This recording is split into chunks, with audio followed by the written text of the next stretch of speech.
Assalamualaikum warahmatullahi wabarakatuh. Halo teman-teman, berjumpa lagi bersama saya Tarisa Putri dengan NPM 5020070 dari kelas 4B Prodi PGSD. Di video kali ini, saya akan menjelaskan tentang model dan prinsip pengembangan kurikulum untuk memenuhi tugas mata kuliah telaah kurikulum dengan dosen pengampu Bapak Tio Gusti Satria Magister Pendidikan. Oke teman-teman, enjoy in video. Oke, yang pertama ada apa itu model pengembangan kurikulum? Model pengembangan kurikulum merupakan suatu alternatif prosedur dalam rangka mendesain, menerapkan, mengevaluasi suatu kurikulum. Baiklah, yang pertama ada model kurikulum subjek akademis.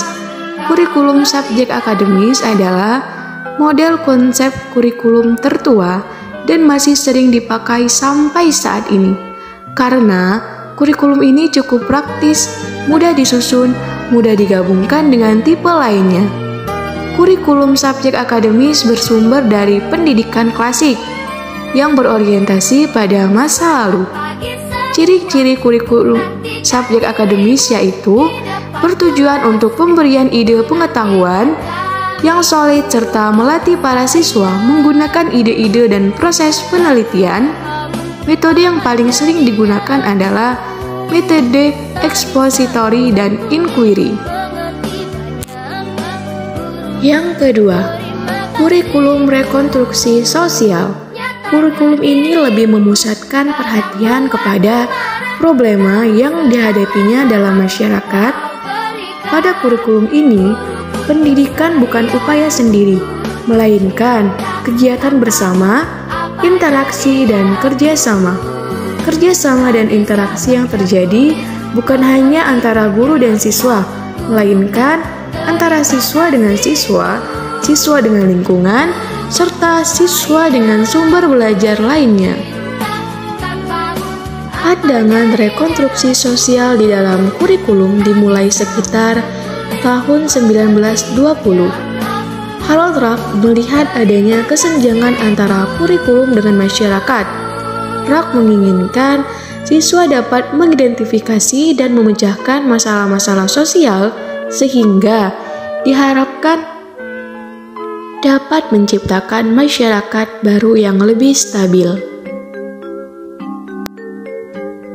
Komponen-komponen kurikulum rekonstruksi sosial adalah yang pertama, tujuan dan isi kurikulum.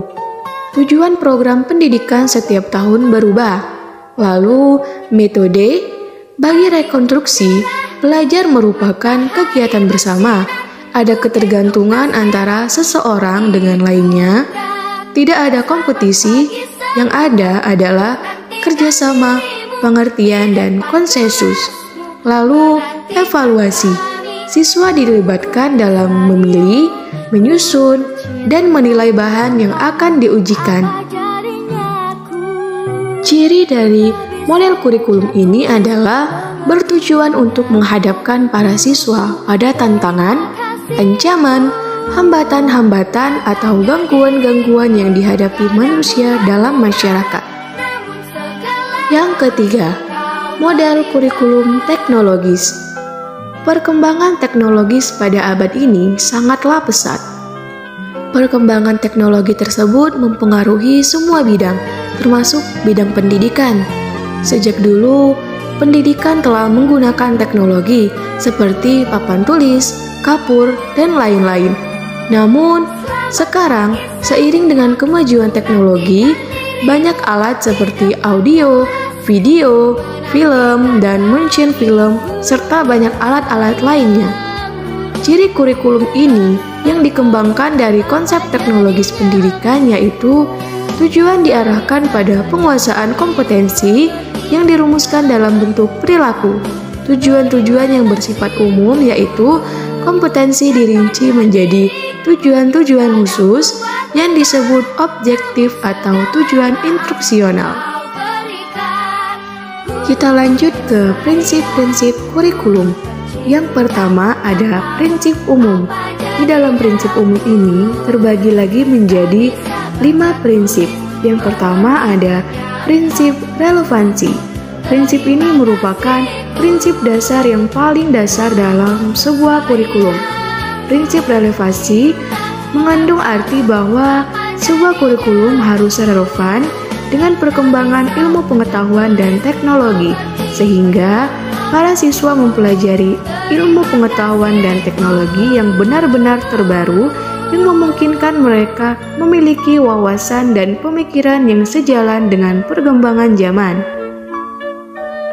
Yang kedua ada prinsip fleksibilitas.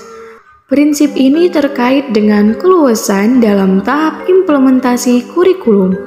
Penerapan prinsip fleksibilitas dalam kurikulum adalah bahwa suatu kurikulum harus dirancang secara fleksibel atau luas, sehingga pada saat diimplementasikan memungkinkan untuk dilakukan perubahan untuk disesuaikan dengan kondisi yang ada dan tidak terprediksi saat kurikulum itu dirancang.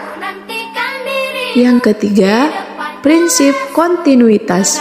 Perkembangan dan proses belajar anak berlangsung secara berkesinambungan, tidak terputus, artinya bagian-bagian, aspek-aspek, materi dan bahan kajian disusun secara berurutan, tidak terlepas-lepas, melainkan satu sama lain. Yang keempat ada prinsip efisiensi. Kurikulum mudah dilaksanakan menggunakan alat-alat sederhana dan memerlukan biaya yang murah. Kurikulum yang terlalu menuntut keahlian-keahlian dan peralatan yang sangat khusus serta biaya yang mahal merupakan kurikulum yang tidak praktis dan sukar dilaksanakan.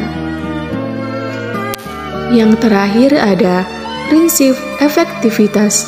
Walaupun prinsip kurikulum itu mudah, sederhana, dan murah, keberhasilannya harus diperhatikan secara kuantitas dan kualitas, karena pengembangan kurikulum tidak dapat dilepaskan dan merupakan penjabaran dari perencanaan pendidikan. Kita masuk ke prinsip yang selanjutnya, ada prinsip khusus. Yang kedua ada prinsip berkenaan dengan pemilihan isi pendidikan. Memilih isi pendidikan yang sesuai dengan kebutuhan pendidikan yang telah ditentukan para perencana kurikulum perlu dipertimbangkan beberapa hal. Yang pertama ada perlu penjabaran tujuan. Isi bahan pelajaran harus meliputi segi pengetahuan, sikap, dan keterampilan. Dan unit-unit kurikulum harus disusun dalam urutan yang logis dan sistematis. Yang ketiga ada prinsip berkenaan dengan pemilihan proses belajar mengajar. Pemilihan proses belajar mengajar yang digunakan hendaknya memperhatikan hal-hal sebagai berikut. Yang pertama, apakah metode atau teknik belajar mengajar yang digunakan cocok untuk mengajarkan bahan pelajaran? Lalu, apakah metode atau teknik tersebut memberikan kegiatan yang bervariasi sehingga dapat melayani perbedaan individual siswa? Yang ketiga, apakah metode atau teknik tersebut memberikan urutan kegiatan yang bertingkat-tingkat? Lalu, yang keempat, apakah metode atau teknik tersebut dapat menciptakan kegiatan untuk mencapai tujuan kognitif, afektif, dan psikomotor? Lalu yang terakhir, apakah metode tersebut lebih mengaktifkan siswa atau mengaktifkan guru atau kedua-duanya? Lalu prinsip yang terakhir, prinsip berkenaan dengan pemilihan media dan alat pengajaran. Proses belajar mengajar yang baik perlu didukung oleh penggunaan media dan alat-alat bantu pengajaran yang tepat. Baik, kita masuk ke tahapan pengembangan kurikulum menurut Hamali. Tahapan pengembangan kurikulum ada 7, yaitu yang pertama, tahap pertama studi kelayakan dan kebutuhan. Tahap kedua penyusunan konsep awal perencanaan kurikulum. Tahap ketiga, pengembangan rencana untuk melaksanakan kurikulum. Tahap keempat, pelaksanaan, uji coba kurikulum di lapangan. Tahap kelima, pelaksanaan kurikulum. Tahap keenam, pelaksanaan, penilaian dan pemantauan kurikulum. Tahap ketujuh, pelaksanaan perbaikan dan penyesuaian. Baiklah teman-teman, mungkin itu saja yang bisa saya jelaskan pada video kali ini. Semoga bermanfaat. Terima kasih, see you next time.